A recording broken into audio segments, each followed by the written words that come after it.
Narito na ang mga malalaking balitan Central Luzon ngayong araw. Higit 27,000 empleyado sa Central Luzon nawalan ng trabaho dahil sa epekto ng COVID-19 sa ekonomiya. 14-day total lockdown ipinatupad sa Bataan dahil sa pagdami ng COVID-19 cases. Kaso ng COVID-19 Delta variant sa Bulacan umakyat na sa 7. At pambato ng Angeles City sa Miss Universe Philippines pasok sa top 75.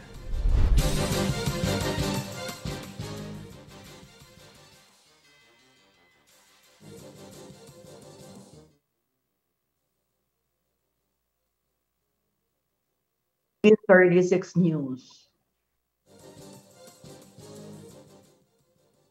Maya Pabengi, Pampanga, magandang gabi Central Luzon. Ako si Sonia P. Soto at ito ang mga nangunguna tinutukang balita ng CLTV News. Nagsimula ng ipatupad ang 14-day lockdown o enhanced community quarantine sa buong Bataan nitong Sabado. Lumampas na kasi sa 2,100 ang bilang ng active cases ng COVID-19 sa lalawigan. Dahil dito, umapila na ang mga health workers sa mga Bataenyo na makipagtulungan upang makontrol ang COVID-19 transmission. Si Rainiel Pawid ang may report.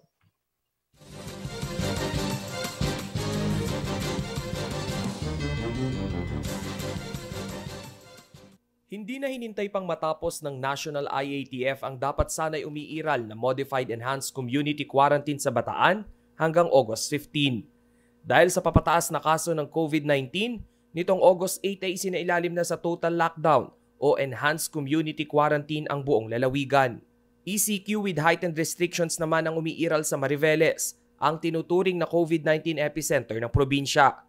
As of August 7, 2,119 na ang binabantayang aktibong kaso ng COVID sa buong Bataan. Halos kalahati o 932 sa bilang ay galing sa Mariveles. Kaya naman ang ilang manggagawang nasa frontline tulad ng Barangay Health Worker Representative na si Anita Pereira, hindi na napigilang maging emosyonal habang nasa virtual IATF meeting. Sa loob ng higit isang taong pakikipagbuno sa novel coronavirus, imbis na pababa ay pataas pa umano ang bilang na nagkakasakit at namamatay. Umiiyak po ako. Nararamdaman ko po yung hirap ng mga kasama ko na humaharap po sa laban na ito. Wala na po kaming pinipiling oras. Lumalabas po kami para tugunan po yung mga pangangailangan ng ating mamamayan. Kaya naman pagsusumamo niya sa mga kapwa Bataenyo makipagtulungan at sumunod sa mga itinakdang health guideline. Pero kung hindi po tayo tutulong para ma-break man lang po yung transmission ng virus na ito, darating po ang panahon na wala na rin pong titingin kahit po sa inyo. Dahil ngayon po, sinasabi ko na po sa inyo, tapang-dapa na po kami mga health workers. Sa ilalim ng ECQ, hindi maaaring makapasok ang mga non-resident sa buong probinsya. Para naman sa mga returning resident, kinakailangan magpresenta ng valid ID, negative RT-PCR test na kinuha 48 hours bago ang entry, QR code at sasailalim din sa 14-day home quarantine. Para naman sa mga APOR o authorized person outside residence, kailangan ng ID, Certificate of Employment mula sa kumpanyang pinapasukan at QR code. Magsisimula rin ang curfew hours ng alas 9 ng gabi hanggang alas 5 ng madaling araw. Bawal lumabas ang mga edad 21 pababa at 66 pataas. Samantala, nakahanda na rin ang unang batch ng 10 kilong sako ng tig 25 kilos ng bigas na ipamamahagi sa kada pamilya na apektado ng lockdown. Puspusan na rin ang rollout ng COVID vaccine sa higit 20 vaccination sites. Sa August 6 vaccination report ng Bataan, umabot na sa 115,823 ang nakatanggap ng first dose, habang 122,213 naman ang fully vaccinated. Lampas 300,000 Bataenyo ang target na mabakunahan sa buong lalawigan para makamit ang herd immunity. Rainiel Pawid, CLTV News. Umakyat na sa 7 ang naitalang kaso ng mas nakakahawang COVID-19 Delta variant sa Bulacan. Naghahanda na ang Provincial IATF sa posibilidad ng muling pagpapatupad ng Enhanced Community Quarantine o Modified Enhanced Community Quarantine kung magtutuloy-tuloy ang paglobo ng COVID-19 cases sa lalawigan. Yan ang balitang tinutukan ni Rainiel Pawid.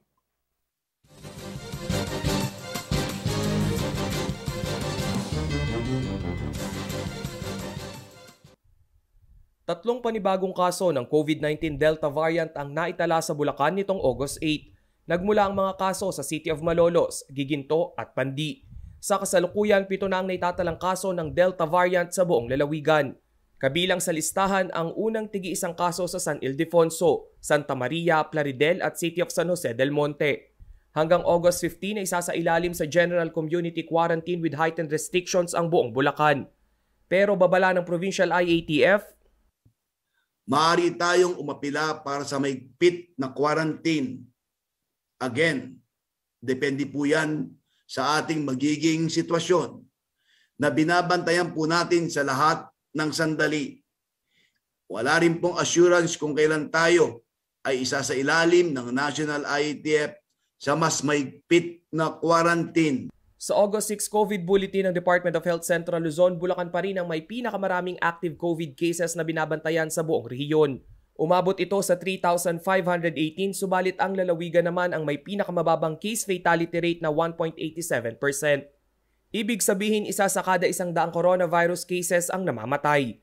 Mas mababa ito sa 2.50% case fatality rate ng buong gitnang Luzon. Samantala, pinamamadali rin ang pagbabakuna kontra coronavirus sa buong lalawigan. Maliban sa mga vaccination sites sa bawat syudad at munisipalidad, umiikot na rin ang mobile vaccination team para sa mga Bulakenyong bedridden at senior citizen.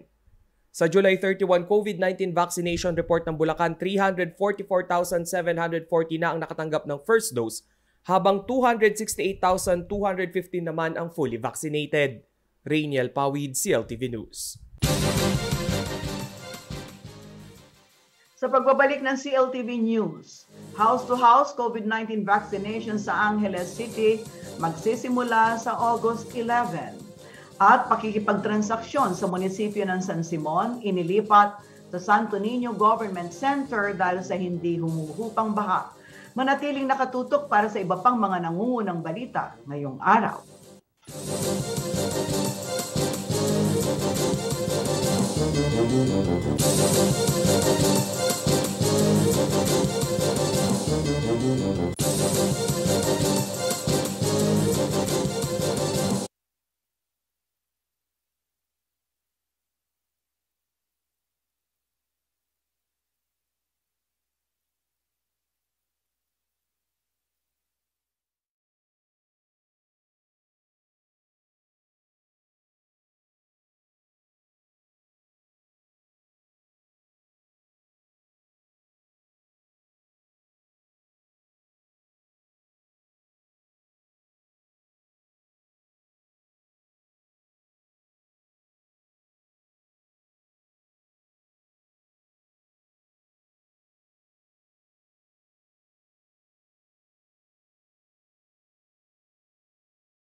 Nagbabalik ang CLTV News at sa iba pang mga nangungunang balita.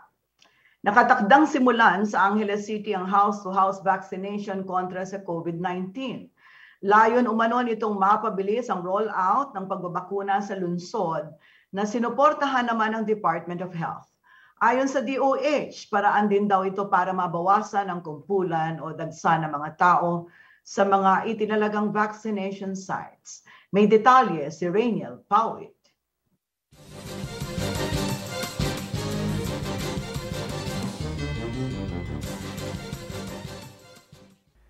Magsisimula na sa darating na August 11 ang house-to-house COVID-19 vaccination drive ng Angeles City. Batay sa opisyal na announcement ng city government, ang Barangay Virgen de los Remedios ang unang destinasyon ng kanilang mobile clinic. 1,063 residents sa naturang barangay ang nakatakdang mabakunahan sa kauna-unahang house-to-house COVID-19 vaccination program sa buong Pampanga.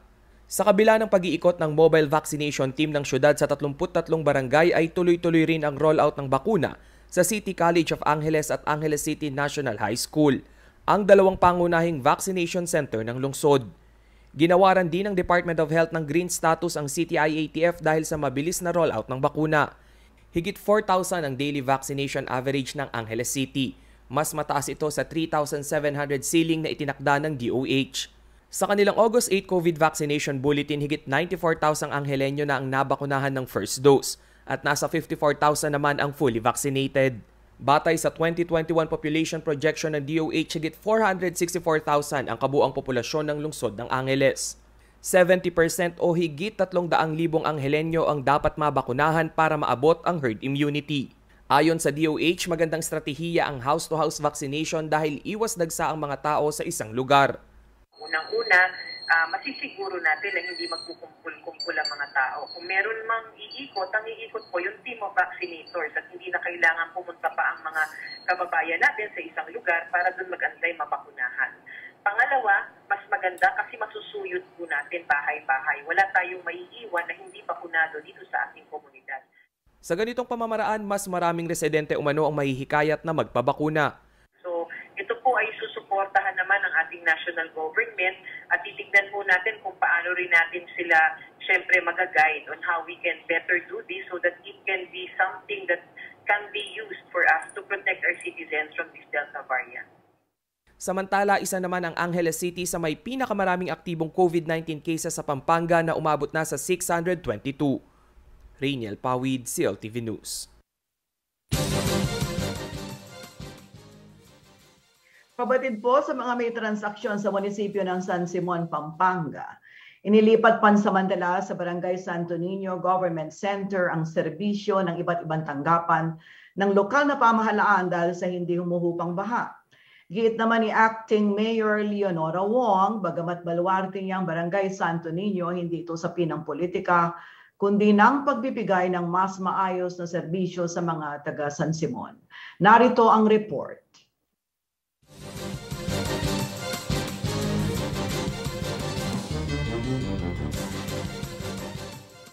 Ang panakanakang pag-ulan dulot ng habagat, hindi lang sa mga kabahayan at kalsada sa 5 barangay sa San Simon, Pampanga na merwisyo, kundi pati na sa Municipal Hall dito sa Barangay San Agustin na tapat ng mas mataas na level ng MacArthur Highway.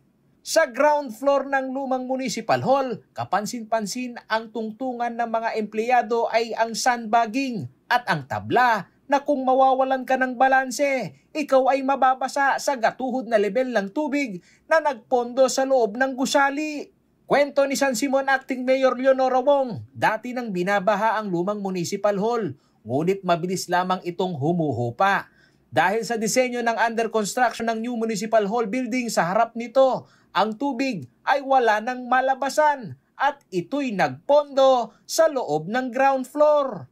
Matagal nang bumabaha ang munisipyo. Nagsasuffer talaga kaming ganyan. Kaya nga, di ba, nag-decide kami lumipat. Ngayon, nagtayo sila sa harap. I think ang kulang nila, hindi siya nilagyan ng proper drainage. Kaya, this time, mas grabe. Umabot ng almost tuhod. Kaya, damage lahat na equipment. May mga computers na sira, yung table, hindi na usable. Sinabi ni Wong na ang naiwan lamang na departamento sa lumang Municipal Hall ay ang Information and Technology Department at ang Treasury ng Bayan. At ang lahat ng departamento na inaasahan ng mataas na business transaction araw-araw ay dito na sa Barangay Santo Niño sa tinaguriang Government Center Compound na ilipat. Lahat ng offices sa second floor, dinala namin dito.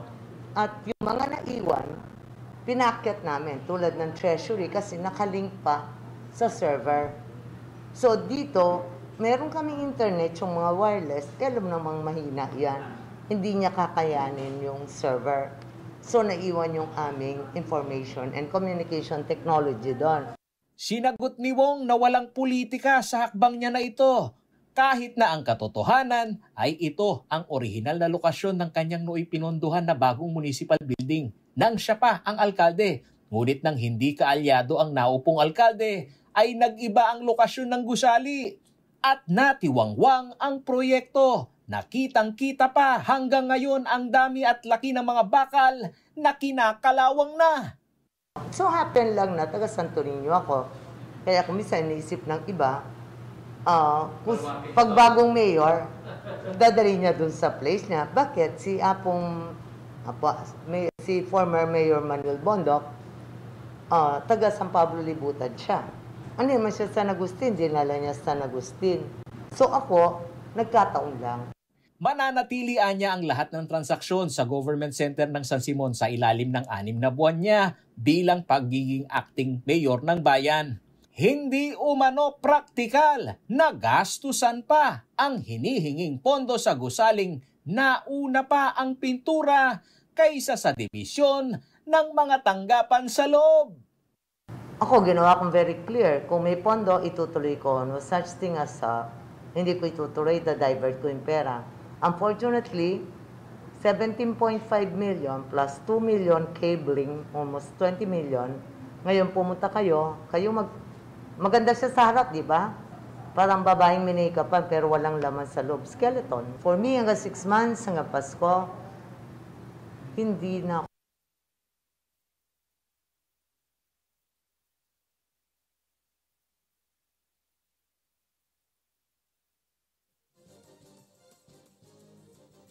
Sa pagbabalik ng CLTV News, higit 213,000 manggagawa sa CL apektado ng iba't ibang quarantine classifications.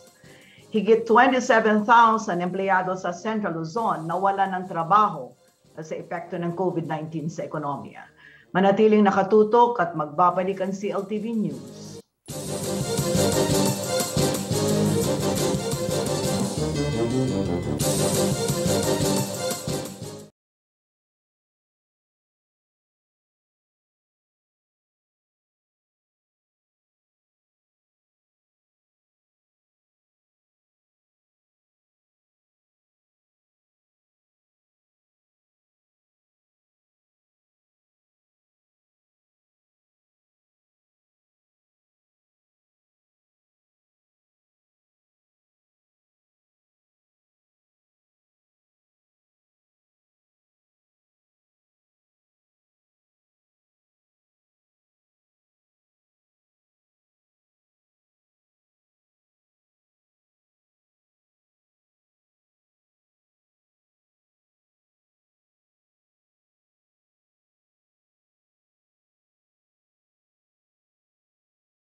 Nagbabalik ang CLTV News at sa iba pang mga nangungunang balita.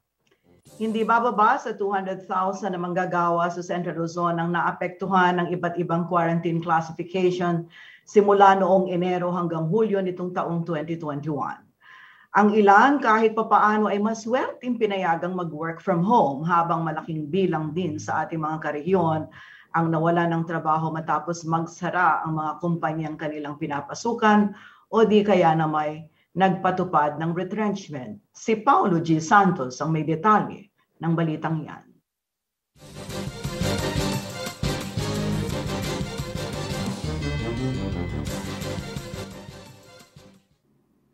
Aabot sa higit 213,000 ang bilang ng mga manggagawang apektado ng iba't ibang quarantine classification sa Central Luzon mula Enero hanggang Hulyo ng taong 2021. Kabilang sa figurang ito ay ang mga empleyado sa mga kumpanyang nagsagawa ng flexible work arrangement, temporary closure, retrenchment at permanently closure.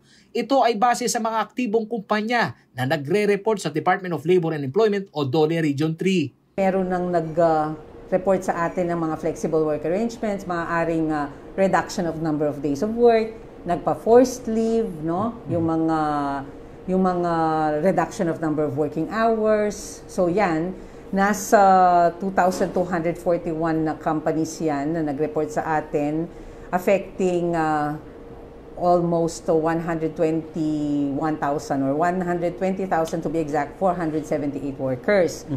Sa figure ng DOLE Region 3, leading sa 7 probinsya ng Central Luzon ang Pampanga, 2,241 na kumpanya na nagkaroon ng flexible arrangement nitong January to July. Mayroon itong 1,027 establishment at higit 60,000 empleyado ang apektado. Sunod ang Bulacan na mayroong 445 establishment at Zambales na 266 na business establishment. Sinabi ni Panlilio na bahagi pa ng 200,000 manggagawa na apektado ng quarantine ay ang 1,706 na kumpanyang nagsumite ng temporary closure. Higit 60,000 manggagawa ang apektado nito. Ngayon, yung mga nag-temporary closure for this first half of the year, nasa 1,706. So, nagsara sila temporarily. Hopefully, mag-open pa. At affecting ito ng 63,735 workers. Sa mga establishmento naman na nagpatupad ng temporary closure, nangunguna pa rin ang Pampanga na may 568 business establishment na pansamantalang nagsara, kung saan may higit 23,000 manggagawa ang apektado. 437 company naman sa Bulacan ang pansamantalang nagsara at 20,736 na empleyado ng mga yon ang apektado.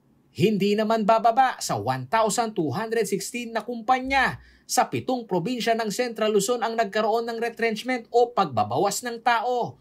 Resulta nito ang tinatayang 27,051 ang nawalan ng hanap buhay. Na pinakamarami pa rin dito ay ang lalawigan ng Pampanga na nasa 8,000 ang sumailalim sa retrenchment. So yung mga nag-retrench, nagbawas ng workers, nasa 1,215 na companies naman, affecting 27,051 workers.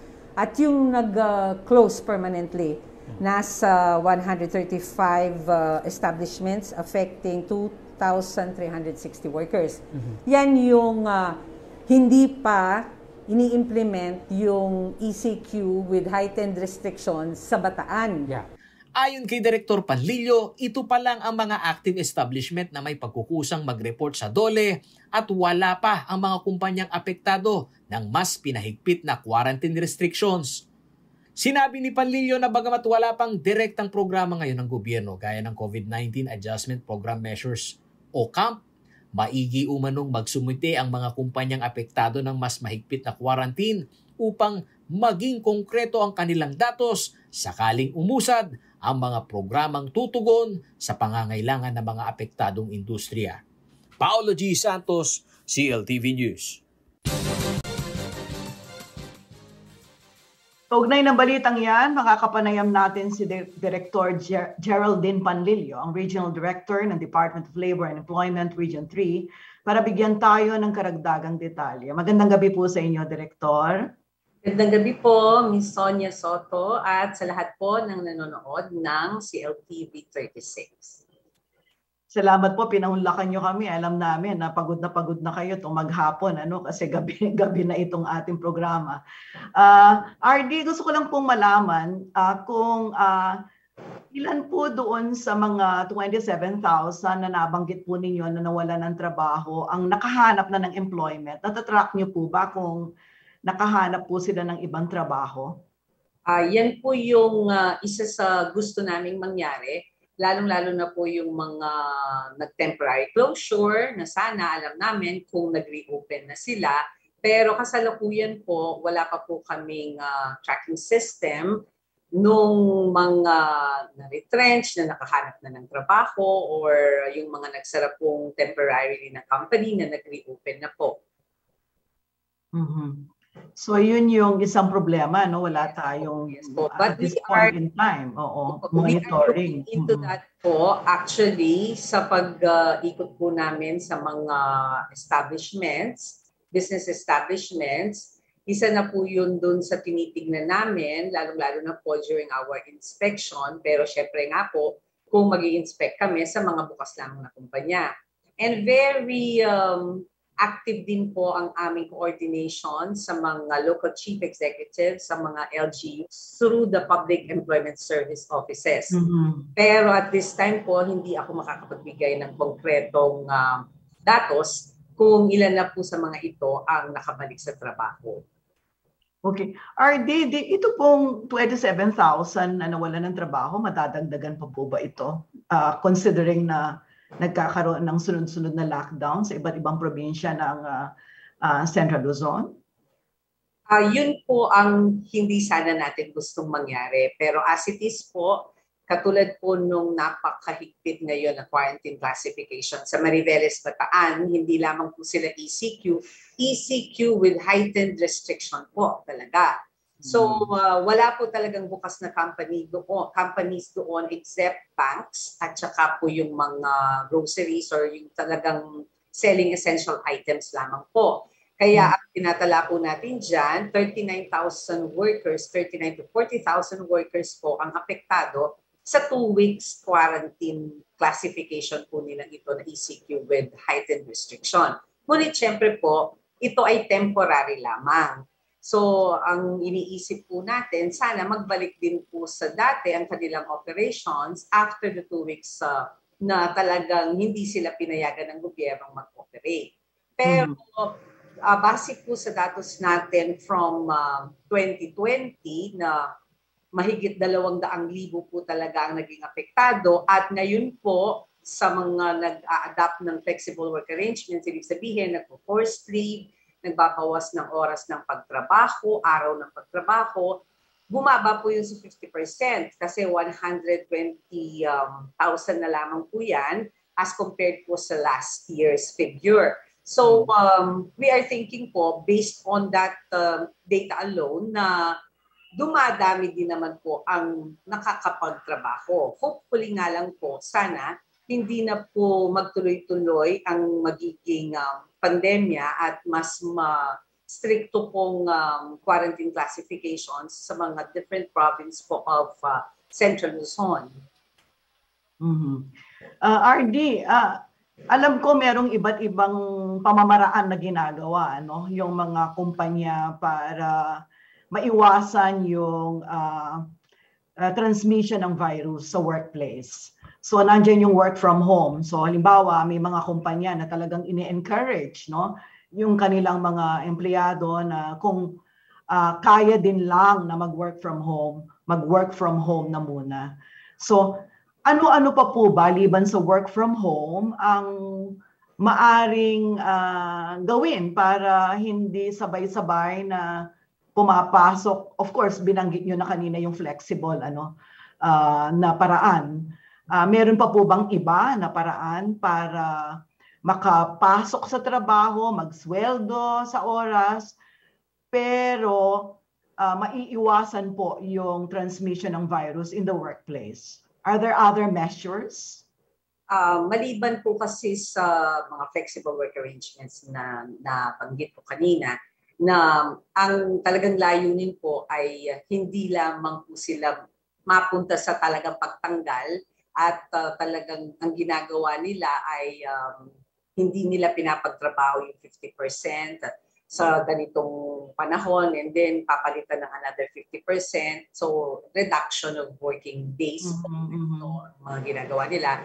Ang pangalawa po talagang, at I think for most companies, napaka-importanting konsiderasyon ay yung hindi po talaga magkaroon ng COVID transmission in the workplace dahil hindi po ganon kalalaki ang mga workspaces nila na pwede po talaga nilang ma-ensure na ma-implement yung mga DOH, DTI, DOLE guidelines on ensuring safety and health in the workplace, lalo po sa pag-iwas sa COVID transmission. So kung maliit po yung workplace para ma-ensure ang physical distancing, ay hindi po talaga nila pinapapasok ang lahat. Meron naman po tayong telecommuting act talaga na kung saan even before the pandemic ay inaalaw na po yung work from home, no?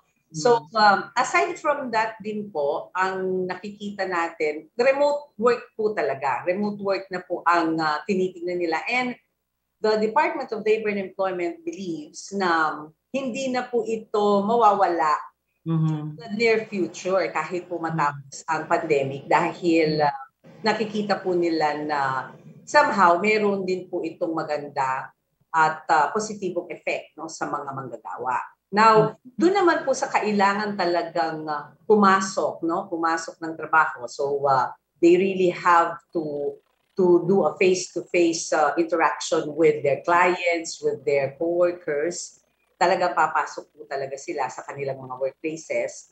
Ang nakikita po natin through our joint monitoring system po with DTI ay talagang ini-ensure po, no, na lahat ng mga health and safety protocols po ay nasusunod.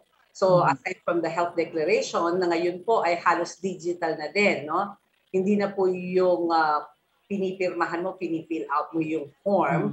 Mas marami na po yung gumagamit ng digital na mga health declaration forms. Then makikita po talaga natin na lahat ng mga measures to protect our workers ay ginagawa ng mga kumpanya. And in fact po, mas masugid po ang paghanap po ng hindi naman po ng mga hindi nagko-comply. Pero pag talaga pong pag-ensure po ng Department of Labor and Employment na lahat po ng mga ito ay nasusunod upang maprotektahan ang ating mga manggagawa sa Central Luzon particularly. Okay. RD, meron po bang mga programa kayo ngayon para po matulungan yung mga displaced workers po natin sa Region 3? Yun nga po ang isa sa sana ay amin ding hino-hope for sa DOLE dito sa Region 3 na sana magkaroon po tayo ng additional na funds kamukha po nung binigay natin cash assistance last year sa Bayanihan 1 and Bayanihan 2, yung pong tinatawag natin COVID Adjustment Measure Program na nagbibigay tayo sa mga displaced workers, kahit temporary pa po ang displacement na yan, ng 5,000 pesos. In fact po, natapos pa lang tayo kamakailan dun sa tourism industry, which is one of the hardly hit industry naman din po. Kaya po at this time, mukhang ang NCR po, which is nasa ECQ, ang nilang mabigyan ng pondo on similar po to that dahil sila po yung talagang hindi i-allow magtrabaho. And of the same fate din po siguro ang Bataan yan. So we are hopeful po na magkaroon ng programang ganon. But at this time po, wala pa po ibinababa sa amin.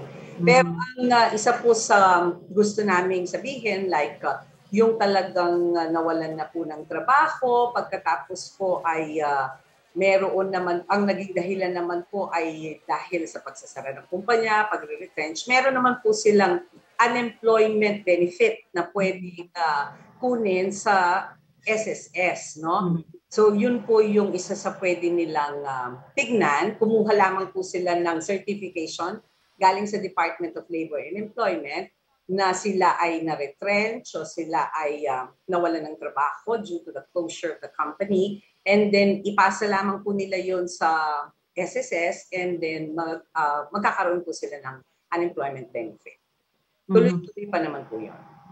RD, nabanggit nyo kanina na kahit na wala na yung pandemic, marami dun sa mga pagbabagong nangyari, magtutuloy-tuloy na. Baka yan na yung maging, kumbaga, new normal, hindi ba? So meron po ba kayong mga programa in partnership with other government agencies para ma-retool yung mga workforce natin? Kasi I can just imagine na kung puro digital na yung paraan, mas remote, di ba?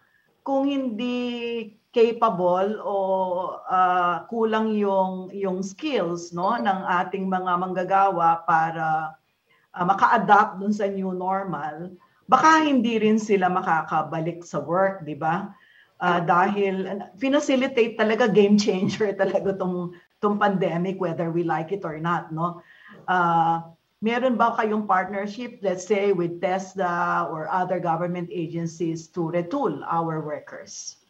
Isa po yan sa tinitingnan talaga ng gobyerno, lalong-lalo na po ngayon na ang nakikita nating future of the world of work po ay talagang maliban po sa remote na po, minsan naman din po ay purely digital, blended po, no? Blended din yung parang it's a combination ng digital workplace at saka yung talagang physical pa rin po. Yes. So, isa po sa tinitignan din ng Department of Labor, kaya po nagkaroon din tayo ng Telecommuting Act, ay yung ano po yung magiging protection naman ng mga workers na yun na po, katulad ng sinabi ninyo, would not really have the skills, no? Maaari natin sabihin na hindi sila pwedeng mag-adapt to that change forever dahil nga maaaring kulang sila sa skills.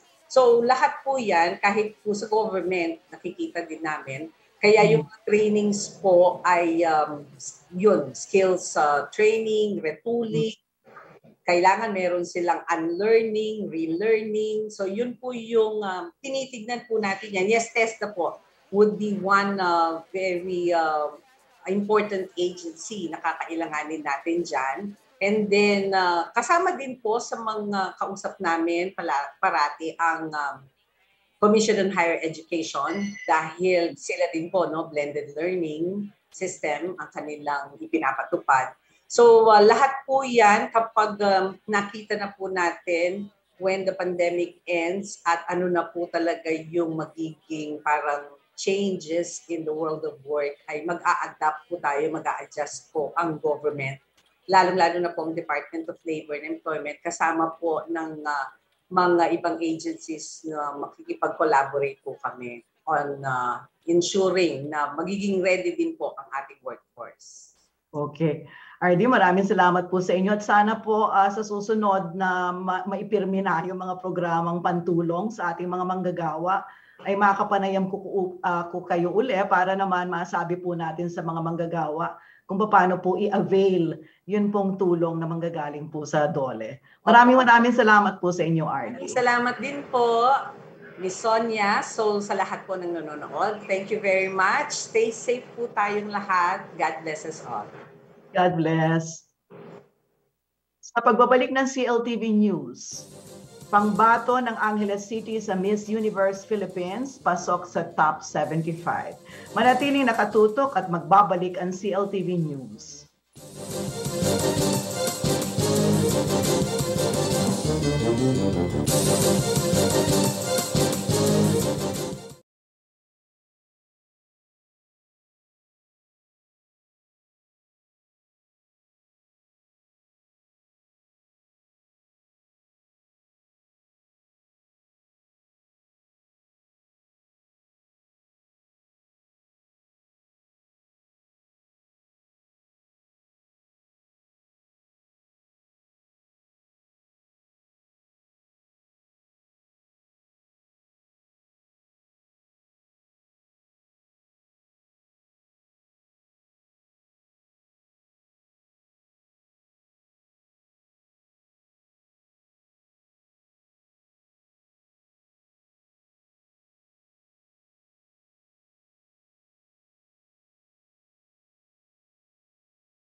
Nagbabalikan CLTV News at sa iba pang mga nangungunang balita.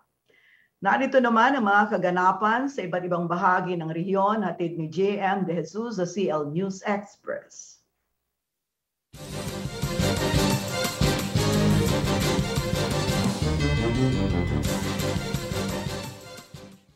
Isang bloodletting program ang idinaos ng Damayang Filipino Movement Incorporated o DFMI sa Capitol Gym ng lungsod ng Malolos. Aabot sa 125 bag ng dugo ang nakolekta sa naturang aktibidad na layong makapaglaan ng dugo para sa mga Bulakenyong nangangailangan nito. Pansamantalang idedeposito sa Bulacan Provincial Blood Center mga nakolektang dugo na maaaring magamit ng Bulacan Medical Center anumang oras para sa iba't ibang layuning pangmedikal.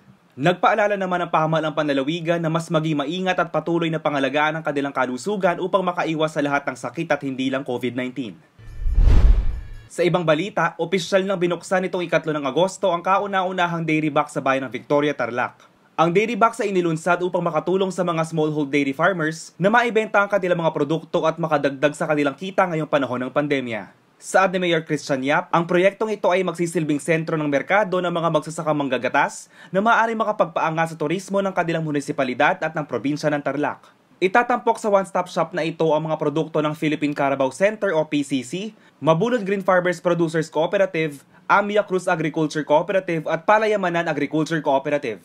Mabibili rin dito mga produktong mula sa gatas ng kalabaw gaya ng pastillas, polvoron, yogurt, choco milk, pasteurized milk, lacto juice at soft ice cream. Samantala, isasama sa mga A4 priority list para mabakunahan kontra COVID-19 ang mga public transport drivers at market vendors sa GUAGUA, Pampanga. Nasa 35,000 ang bilang ng mga economic frontliners sa bayan. Inaasahang 15,000 doses ng COVID-19 vaccine ang darating sa bayan ng GUAGUA sa 2 linggo ng Agosto. 15 million pesos umano ang inilaan ng lokal na pamahalaan ng GUAGUA para sa pagbili ng bakuna. Para sa mga nais makakuha ng libreng bakuna, maaaring makipag-ugnayan sa Barangay Health Center o sa Municipal Health Office. JM De Jesus, CLTV News. Mga karehiyon, kung noong Biyernes ay pinakilala namin sa inyo si Camille Eloise Esma, ang ating kabalen mula Angeles City, nakalahok sa prestihiyosong Miss Universe Philippines. Ngayon naman, kilalanin natin ang isa pang kapampangan mula rin sa Angeles City na pasok rin sa top 75 ng naturang pageant. Ang kahanga-hangang kwento ni Mirjan Hipolito, ihatid sa atin ni Jennifer Salenga.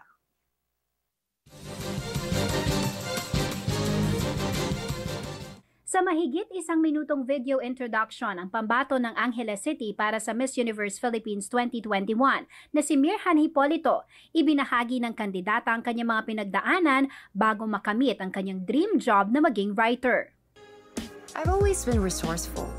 I worked as a babysitter before. My early exposure in taking side jobs manifested better after I rested my wings from flying as a flight attendant to pursue further studies. I sold potato nuggets and handmade Capiz lanterns using my bike. And I became an independent woman capable of caring not only for herself, but also for her family. Lumaki sa isang simpleng pamilya ang ating kabalan beauty queen. Sa edad na 12, naulila na siya sa ama dahil sa sakit na cancer. Ang mga pagsubok na kanyang pinagdaanan sa murang edad ang naging kasangkapan upang magpursige na maabot ang kanyang mga pangarap. Bukod sa pagiging babysitter at pagtitinda, pinasok din daw niya ang pagiging tour guide upang suportahan ang kanyang pag-aaral. Ang kanyang determinasyon ay nagbunga at nagtapos siya bilang magna cum laude sa City College of Angeles sa kursong Tourism Management.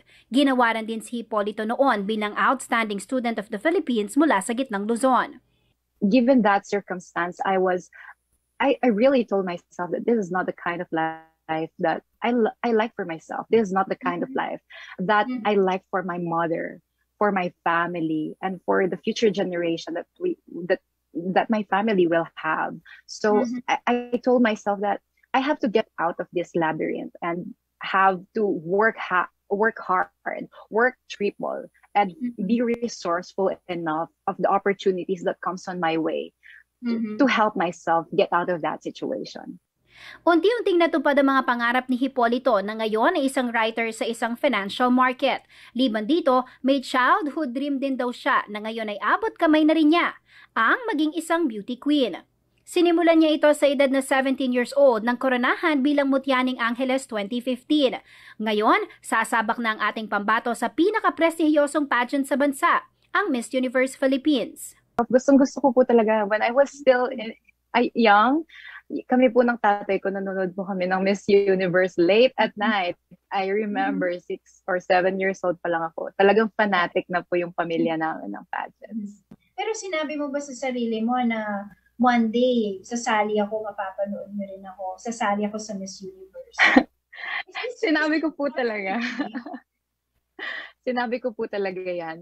Mayroon po akong diary na binabasa ko nung minsan. Sabi ko, I will be a Miss Universe Philippines. I will be joining Miss Universe. Ganon po yung ano ko, talaga nag-manifest. Puspusan ang paghahanda niya para sa kompetisyon. Isa raw sa kanyang lubos na pinaghahandaan ay ang question and answer portion. Kaya naman sa aming kwentuhan, hindi rin syempre mawawala ang Q&A portion at kagad namang nagpakitang gilas ang ating Kabalen Queen. If you woke up tomorrow and gain any one ability or quality, what would you want it to be? I would like to have the ability to lessen the sufferings of others. It's a very personal journey for me for the reason that when I commute every day, I see children on the streets begging. I see children on the streets taking odd jobs, and including the adults, they also do that. They beg, where in fact these children should have been in school. These adults should have been taking care of their families and enjoying the remaining years of their lives. And when I feel that, I feel very helpless. But if I have that ability, I'll feel more accomplished and I will feel more secured that I live a really good life. Nitong linggo, August 8, inanunsyo na ng Miss Universe Philippines Association ang top 75 candidates at pasok ang ating pambato. Pasok din si Hipolito sa top 15 para sa first 2 challenges na headshot and video introduction. Mula naman sa top 75, sasalayin ito sa top 50 na dadaan sa personal interview sa Metro Manila. Matapos ito, pipiliin ang top 30 na magiging bahagi sa in-person live coronation sa September 25, 2021. Susunod na abangan mula sa top 75 delegates ang Runway Video Challenge na nakatakdang ilabas sa Miss Universe Philippines app ngayong Lunes, August 9. Inirelease na rin ang swimsuit photos ng mga kandidata. Nananawagan naman ang ating pambato ng patuloy na suporta sa kanyang Miss Universe journey. You should download po the Miss Universe Philippines app from your app store or any of your local providers po sa mga cellphones nyo. And then upon downloading, you will see the vote bot. You have to sign up, then you will see the vote button po. I'm number 40 po sa choices, so please vote for me. And I look forward to seeing you all po in person one day po. Thank you. Samantala, bukod kay Hipolito, pasok din sa top 75 ang isa pa nating pambato mula Angeles City na si Camille Eloise Aisma. Jennifer Salenga, CLTV News. Yan ang mga balitang nakalap ng CLTV News. Para sa karagdagang detalye, maaari niyong i-follow ang aming social media pages. Facebook at CLTV36 Official at CLTV36 News. Twitter at CLTV36. Instagram at CLTV36 Official. Kung nais niyong balikan ang mga programa ng CLTV, pwede niyong bisitahin ang aming YouTube channel at CLTV36 Official at ang aming website sa www.cltv36.tv. Kasama ang buong puwersa ng CLTV News and Current Affairs. Ako po si Sonia P. Soto. Maraming salamat. Stay safe, karegiyon.